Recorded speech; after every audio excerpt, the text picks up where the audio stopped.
I am Slick Nick, your personal certified Enneagram coach. This is going to be a lot of fun. Here it is. Here's that book I'm always talking about. You can buy it very easily off of Amazon by clicking the link right there. This is, in my opinion, definitely the easiest to understand as far as if you're even specifically trying to figure out which Enneagram that you are, which I was frustrated for a solid month trying to figure out who I was. And I would take these online tests and I had an idea in my mind which one I might have been, and the one I am is not the one that I thought I was when I saw it written down. So this definitely helped me. This book is the reason I understand why I am truly a 7 with an 8 wing. So let's have a little bit of fun here with this. Here's what I was thinking, because multiple people have asked me, so what's the best Enneagram personality? And my honest answer is there's not and there cannot be, because out of all 9, all of them have their strengths and all of them have their weaknesses, but most importantly, all of them have a growth. They all recognize that, hey, you at your best, you're this other person. And then you think, well, why don't you just start with the other person? Are they not already the best then? Well, no, because they don't have to grow to get to that point. So if you're already that, you have your own stuff you got to work with, and you've got your own growth point that you've got to get to. So what I think would be interesting, if we were to ask the question, okay, then what does the best human being look like? Is it a 9? Is it a 9? I mean, arguably that's probably what Jesus was, right?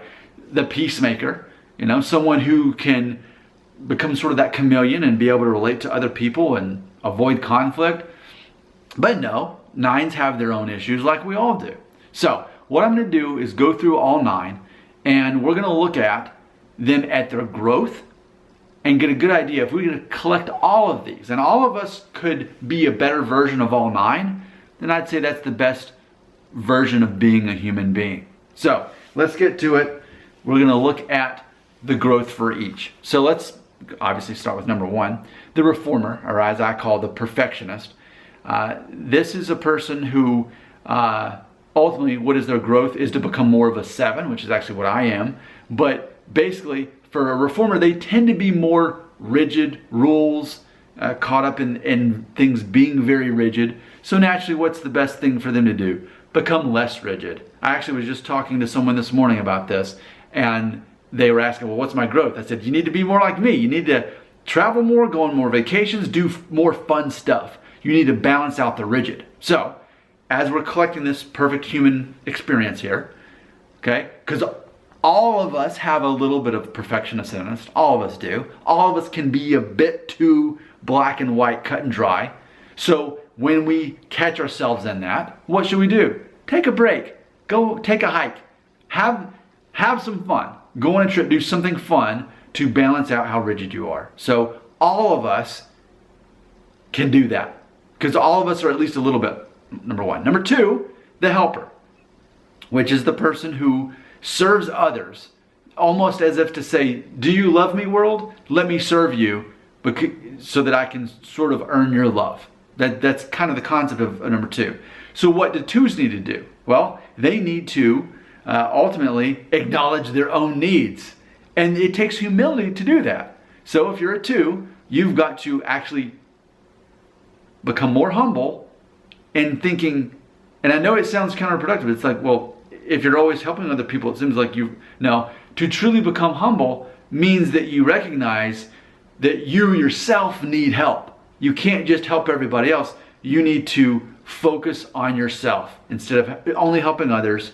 Realize, hey, I deserve to grow as a person too. And so there we go. So all of us, as much as we need to help people, and I love helping people with Enneagram, but obviously I need to help myself and I need to grow, because I wouldn't be good at what I do if I don't understand myself. Number 3, the achiever. This is the person that's always successful because they fear failure. And obviously it's got this built-in little trap there. If you fear failure, you're naturally going to succeed more, but also you've always got that hanging over your head. How can 3s become the better version of themselves? Is actually letting go of success as part of their worth. Okay? So no one needs to tell me, hey, Nick, your achievements are not what defines you. I'd be like, oh yeah, I know that.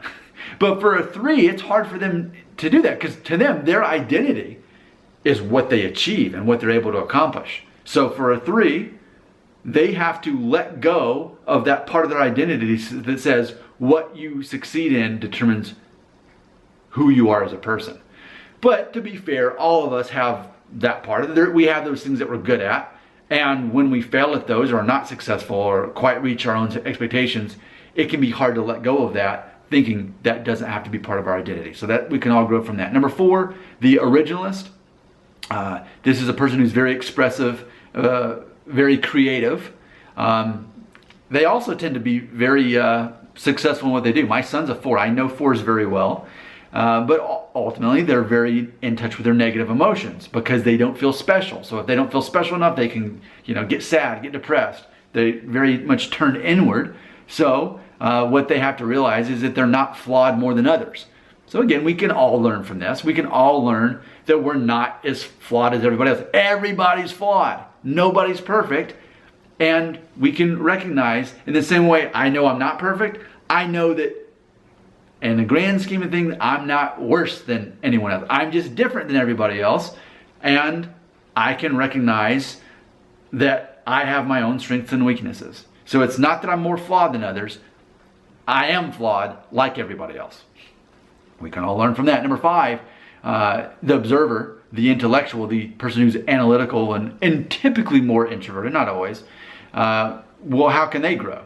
They grow by building trust with others. A lot of times they don't trust other people, so they're wanting to find the answers without involving people, which tends to make them more introverted. So, and that's my growth. My growth is actually to become more of an introverted person and to find answers on my own. However, if you're a true 5, your challenge is being able to build trust with other people. That's something hard to do. If you're so good at finding the answers yourself, it's hard to trust other people to do that. But we have so much we can learn from other people. Number 6, the loyalist is a person who is very cautious, very likable, very responsible, very loyal, the loyalist. However, they have to basically build faith in themselves and become secure in their own decisions. But so if you've got this radar all the time of what could go wrong, it's hard sometimes to believe in yourself to make your own decisions. And therefore, they're sending out these warning flares. Hey, this could go bad. This isn't. But instead, what you have to be able to do is to actually build trust in yourself and believe in yourself. So whereas a 2 needs to be able to help themselves, 6s need to believe in themselves to find answers more. And we all need to do that. Sometimes we need to trust in ourselves and in our own understanding and not depend on everybody, which is kind of the opposite of a 5 in that way, isn't it? So a 7, the enthusiast. How can I become a better person? I've already said it. Ultimately, to become more balanced and actually a little bit more turning inward instead of outward. Specifically becoming more realistic, confronting different emotions like negative ones. Understanding that I do have a dark side and that we all do. I'm not a person who really connects with sadness or depression or grief. I'm not wired that way. But at my best, I learn to live through those experiences and try to connect with those darker emotions. And I'm not the only personality that has trouble with that, connecting to the negative emotions. Whereas 4s are very much into them, 7s are the opposite. But we all need to make, and that's the whole plot of Inside Out, right? Was that Joy had to become friends with sadness so that Riley, the main character, could go through that human experience. Number 8, the challenger. They're very expressive and very assertive. They need to become more compassionate and forgiving, which I have the 8 wings, so I know what that's like. And I have seen that own personal growth for myself. And lastly, the peacemaker, a person who's very patient and empathetic, but can be indecisive.